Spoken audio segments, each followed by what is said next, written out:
I hope I can share some things with you today that would be a blessing to you. But it's a blessing to me to be able to be here with you and to have stood out there a little while ago and seen the pictures of so many people that have been involved in this school in the past. I guess you might call this the musings of an old preacher because I go back all the way to the beginning of this school and beyond.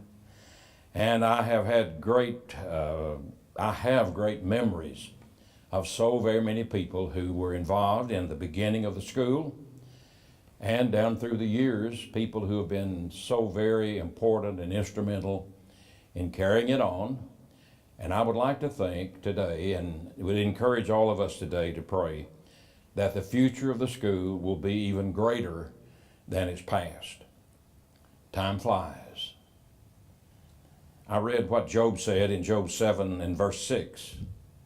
My days are swifter than a weaver's shuttle. And that's pretty fast.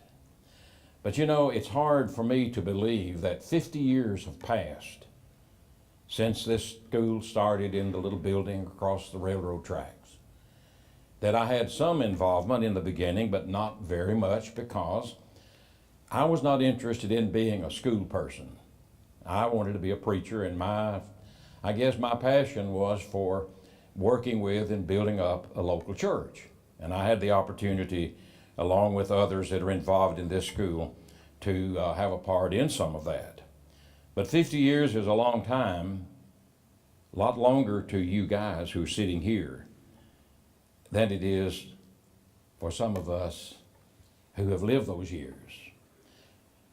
And the 50 years that we're looking back on were truly eventful years. And they were eventful years in the history of this school. My memory of this school goes back to a meeting that I had in 1966.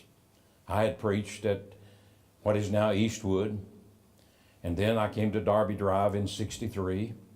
Albert followed me to Darby Drive. Albert Hill followed me to Darby Drive in 63. And by the way, Reba, Albert's wife, is here with us today, and some other very close friends. But Albert followed me to Darby Drive in 1965, and I moved to Graymere in Columbia, and wanted to get away from home. I wanted to preach in a town that was different, you know, and Darby grew from 147 to about 600 people, lots of Sundays in 1963, 4, and 5, but I wanted to be a preacher somewhere else and away from home. A prophet is not without honor, saving his own country. Big mistake. But anyway, I worked in Columbia for a while, came back to what is Northwood Hills now. But let me share a few memories about the years in between. When I came back, Malcolm Hill was at Eastwood, where I had been, and Albert was at Darby Drive, where I had been. And I came back to the Northwood Hills Church, met in the building that Petersville is in now, and then built the building over on Chisholm, and you know the history of that church. Good church, and a lot of dear friends are there. But during that period of time in Tennessee, I remember in 1966 coming to Florence, and I'm not really sure what the purpose for coming was, other than Jimmy Allen was going to be down here visiting with Albert and Charles Coyle and Jack Hazelbaker. And I came down and we met over there in Brother Coyle's house on Catholic Hill. And it was a delightful time. Jack Hazelbaker was a very bright guy, and Jimmy Allen was a very bright individual. And hearing those two guys come at each other, you know, just having a good preacher's time was quite interesting. I guess the only reason I came down was because Jimmy was such a well-known preacher in the brotherhood, and I wanted to see him and be with him again. But anyway, the first time I ever heard any mention of a school like this in Florence, Alabama, was at that day, at that meeting. And they talked about a school, Albert, and particularly Albert and Jack and Jimmy talked about, and Brother Coyle, a school in Florence, Alabama. Some of you may not know this, but there was a time when Freed Hardeman considered moving to Florence, Alabama. And everybody, not everybody, but many here wanted a school. And as a result of that meeting, I'm sure, and then a lot of things that developed on over the years, the school, of course, as we learned definitely this week, was started, or this past week and this week, was started over there in 1968. And the people that I think of most when I think about this school would be Albert and Malcolm and Brother Coyle. And I had a good relationship with all of them. Met them all within an 18-month period. Finished high school in '53. Met Barbara because she was a classmate with Albert and Reba and a lot of people at Mars Hill. And I met Albert that summer. Spent a lot of time with Albert and Mars Hill people. And I was impressed with them all, and they had a good influence on my life. And then in 1954, Albert and I, along with Reba and Barbara and some others who are here today, enrolled at Freed Hardeman. I went there in '53. They came in '54. That's when I met Malcolm Hill. Malcolm, a lot of people think Malcolm and Albert were close relatives. They didn't even know each other until 1954. And they are probably related, were related, but not very close. And I came back in '56, and they went to Lipscomb, and then later on, we were all here in Florence working together. And the school was started, and there are so many people that are a part of this school that it would be hard for me to name all of them in a 45-minute period. I'm joking. I can't find my, raise your hand. There you are back there. He's going to tell me when I have 5 minutes. So I've really got to hurry. Let me tell you the people that I think about, and I'm going to miss some of them, and it's not intentional. I think about Albert and Malcolm and Charlie and Lamar Plunkett and Barry Anderson and Basil Overton, Leon Sanderson, Bill Beck, David Underwood, Alan Bryan, and Dennis Jones. And I knew all of these guys. When I was preaching at Northwood Hills on Sundays, many Sundays, I'd have to look out there, and there was Basil Overton. Leon Sanderson was my co-worker and directed the singing. Bill Beck, who died just last year, I believe it was working with us and planning to go back to Thailand. And David Underwood. And David became an elder at Northwood Hills, and we sent David and his family to Liberia.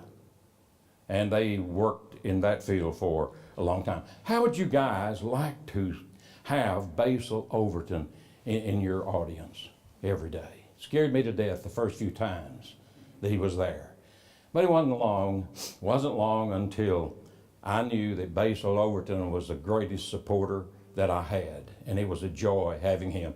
David Underwood was a comical individual. David had he only had one movable joint from his waist down, but he was a champion ping pong player. David was quite an interesting guy. And what can you say about Alan Bryan? Reba, where are you? You associated a lot, I know, in those days with Albert. I mean, with Alan and Albert and others who were involved in the workshop movement. Darby Drive and this institution are credited with starting the workshop movement in our brotherhood. I remember all those buses, all those people from Texas who would come here for the workshop. And after the leisure suits, some of you older guys remember the leisure suits. I'm embarrassed when I think about buying the kind of suits that I did, but they went out. But during the workshop here, so many Texans were still wearing them, and they would come to the workshop, and the people downtown would say, "Hey, I know that workshop's going on out there because I see all those people in town with those leisure suits." Well, I thought that was kind of amusing. I wish I had a whole lot of time.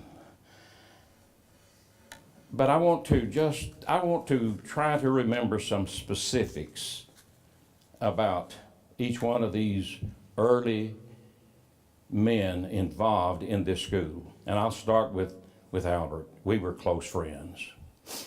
Spent a lot of time together, especially when I was at Eastwood and he was at Killen. Albert moved to Mississippi and then to Texas. He was as homesick in Texas as I was in Tennessee, and so he came back. We would gather a lot. I remember one time Albert and I were filing our income tax on, I think then we had to have them out in March, so it had been about March the 14th, and we didn't know what we were doing. And Lonnie Flippo, who was a young graduate with a degree in accounting, filed our taxes for us. And he told everybody that he didn't go into private practice of accounting because he had to do the taxes for us, and he decided that just wasn't for him. Albert and I spent a lot of time together. We got along well because when we would eat, and you know, we preachers like chicken. Albert liked the dark meat and I liked the white meat, and we would always swap, and you know, we both came out happy from that. Albert could mimic, as we heard mentioned not long ago, everybody in the Brotherhood. G.K. Wallace, Brother Goodpasture, Frank Van Dyke, and Gus Nichols. I mean, he had them down pat. I'll tell this one. One time, Brother Van Dyke came to Nashville while Reba and Albert were there in school, and Brother Van Dyke had that Southern gentleman's voice, and he called the Hill house, and Reba answered the phone, and he said, "Sister Hill, this is Frank Van Dyke." And Reba said, "Come on, Albert, I know who you are." And never again did she, you know, respond that way when Albert would fool her a lot of different times. He was a good preacher, and he never lost his enthusiasm for evangelism. At the funeral, I pointed it out, Reba. Albert stayed enthused over saving souls, as did this school. And I think maybe the thing that I remember most about this school is the emphasis it had on missions at home and around the world. And it's amazing how many men have been through these rooms and now serve or have served in mission points around the world. Malcolm Hill, what can you say about Malcolm Hill? Malcolm was an interesting guy. By the way, he was a Golden Gloves boxer. Did y'all know that? And Grady Lyles was from here in Florence. And they had a boxing match, maybe in a tournament. And Grady broke Malcolm's nose in the first round and kept him out of, you know, going on in that tournament. Barbara and I had a $25 a month apartment in Henderson, Tennessee in the 1954-55 year. Malcolm was a freshman. He became our friend. And Malcolm got a Dear John letter from his girlfriend, who was in school at Florida Christian College. Well, it turns out that he marries Billy. But he got that letter, and he came over to our apartment, and he cried, and we consoled, and, you know, we did everything we could to get him, you know, over his overmuch sorrow. He got over it, and he got her, and I assume everything was fine. But there weren't many preachers in Florence, in Lauderdale County, in 1954 and 55. And Albert and I had opportunities to do meetings, not to do meetings, but to do fill-in preaching all over the area. And I remember Mars Hill Church, Mars Hill paid $50 to fill in. And man, Barbara and I could live a month on $50 back in those days in a $25 a month apartment. Well, one Sunday I had committed to fill in at Stewartsville. They paid $15. And I get a call from Mars Hill. "Ellis, we'd like for you to preach for us Sunday." What would you have done? What would you have done? You know, I'm proud to look back and know that I did the right thing, but it still bothers me a little bit, to be honest with you. I let Malcolm go to Mars Hill, and I went up there and preached for $15, and I had to take care of him all week. He would stay with us all week. He had no expense, but I charged the guys, Malcolm included, and Albert and Joe Johnson back here. I had a 1949 Ford. And I came home most every weekend. And lots of times Albert would come down with me. I made them pay me $2 for a round trip. And that bought all my gas. And that was pretty important in those days. Now, when we get to Charles Coyle, you know, I met Charlie, as I told you earlier, in the same 18-month time frame that I met Albert and Malcolm, and they were equally my friends. Charlie came to the Salem church, driving a mint green, new Ford, mainline, cheapest model he could get, but it was new. And he became the preacher at Salem, and things really went well at Salem. Church grew rapidly. Charles moved away, came back later to Salem again, and it continued to grow. He was an effective preacher, as was Albert and Malcolm. All of them were effective preachers. Charlie and my dad were really close. Dad was an elder at Salem, and we had a farm down on Shoals Creek that was reportedly, you know, over a bed of not limestone, marble. And Dad and Charlie worked there for days digging around trying to get to that marble, and they thought they were going to become wealthy, mining or quarrying the marble down on Shoals Creek. Charlie was a friend, and he was a thoughtful friend. There was a time when he was preaching at Salem, and Mount Zion needed a preacher, so Charlie was asked to preach at Salem early and then come to Mount Zion. And I don't know where I was, must have not had a preaching job. And Charlie called me and he said, "Ellis, are you interested in going to Mount Zion?" He wouldn't take that job. You know, he was double dipping. He wouldn't take that job without first saying, "Are you interested in it? And if you are, I don't want to, you know, accept that job." He was that way. And I knew Charlie for a long time. We did a few real estate deals together. Hey, I met Dennis Jones. We bought 40 acres on Fowler Road and cut it up into 5-acre tracts. And of course, I had to do all the work. And I had an ad in the paper. Dennis called, wanted to talk about that land. I met him out at Dairy Queen in Petersville. And learned that he had attended Salem Church and knew my folks. And I said, boy, he was a lot younger than me. I said, boy, where are you going to church now? And Dennis said, not going anywhere. And I said, Dennis, I'd rather get you back in church and sell you this land. Next thing I heard, and I don't think I had much to do with it, he was in church at Florence Boulevard. And next thing I knew, he was preaching at Rogersville and, you know, was in school here. So through Charlie, I met Dennis. And we're still neighbors over on Church Road. I have 5 minutes? Okay. I wish I could talk about all the others, but I've got to mention one more, and that's Lamar Plunkett. I met him, as I told you, in the same time frame. I don't know that he ever had a title here, but he taught a lot of classes. I tell you what I remember about Lamar Plunkett. Ira North was a preacher that did a lot of preaching for country churches here while he was living up in Lawrenceburg and then in Nashville. And he got his degree from, I think, maybe Abilene, Lipscomb and Abilene, and he was teaching at Lipscomb. And Lipscomb said, you've got to get a master's degree. And so he enrolled or planned to enroll in University of Southern Illinois. And over the years, I wish I had time to tell you the story about calling to get Brother North to come down and do a speech at the school. And I didn't get him, but I got her, and I said, I don't want to, you know. Anyway, we had a little fight verbally. And she called me that bird.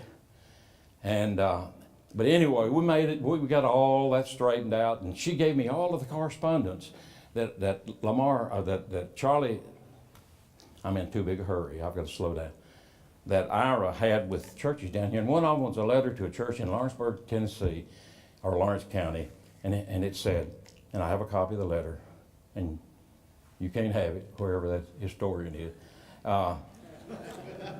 He said, he said, I can't hold your meeting this summer. They're making me go to school, and I want to recommend a young man from Danville, Illinois, named Lamar Plunkett, to come down and hold your meeting. That would have been in probably 52. And Lamar came down, and I would think that's how he got acquainted with the churches in this area. And he came in 53 to Pine Street. And he was helpful in the early days of this church. Pine Street became Darby Drive, so we have a connection there. I'm trying to think, Lamar was feisty. How many of you remember him? Okay. Wouldn't you agree? He was feisty. I don't know whether he was Cajun or not, but he was from down in Louisiana, and he was tough. And when he got up here, he was asked to teach a class at Mars Hill Bible School. And he did, and the boys got a little bit active and unruly in his class, and Lamar said, I'm a boxer and a champion, and I'm a boxer and a wrestler and a champion in both, and I can handle any of you. He had no more trouble with the boys at Mars Hill School. Here's what I would say about him. Lamar had a broad vision. Now, he preached at Pine Street, and he preached at East Side in Sheffield, preached at Wood Avenue, preached at Killen. But he was more than, and he taught here, and he did a lot of hunting and fishing. And he wouldn't tell you where the good fishing holes were either. He was a little bit stingy with that. But here's what impresses me about him. And we don't have a Lamar Plunkett in the area now. I say that with thought, and I want you to just kind of chew on it a little while. You know, if we in Churches of Christ had regional bishops, Lamar Plunkett would have been our bishop. Now, I'm saying that facetiously. And you know who he would have succeeded? John D. Cox. Lamar was everybody's preacher, except the bootleggers and the alcohol people. And they hated him because he fought legalized liquor viciously. Somebody even shot into his house one time. Now, I've got to say one thing about Basil. Is that okay? Basil Overton was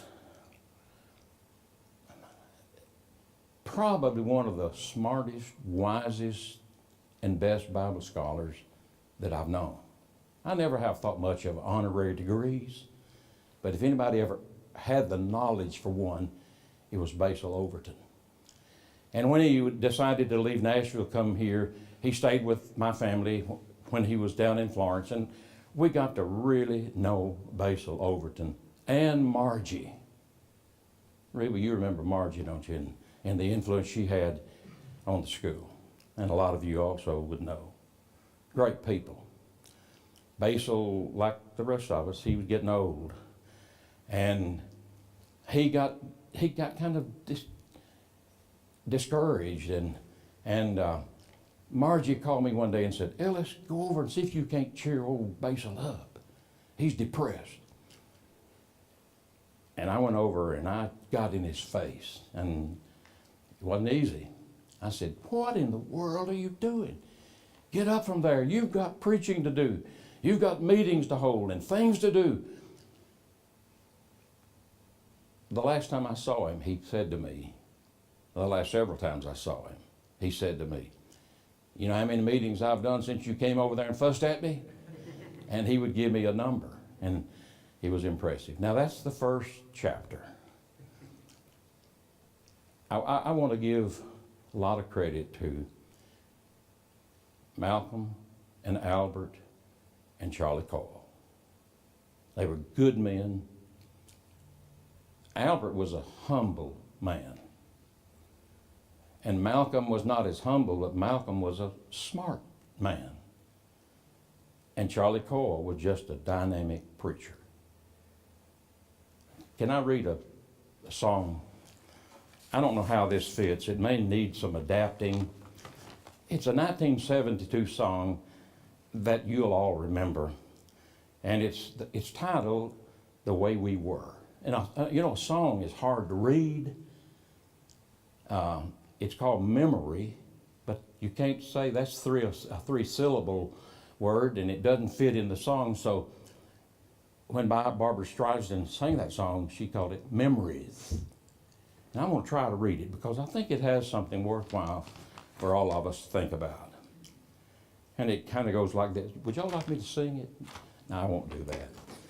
It says, memories light up the corners of my mind, misty, watercolored memories of the way we were. Shattered pictures of the smiles we left behind, smiles we gave to one another for the way we were. Can it be all so simple then? Or has time rewritten every line? If we had the chance to do it all again, could we? Would we? Memories may be beautiful, and yet what's too painful to remember, we simply choose to forget. And then I love this. It says, so it's the laughter we will remember whenever we remember the way we were. The way we were.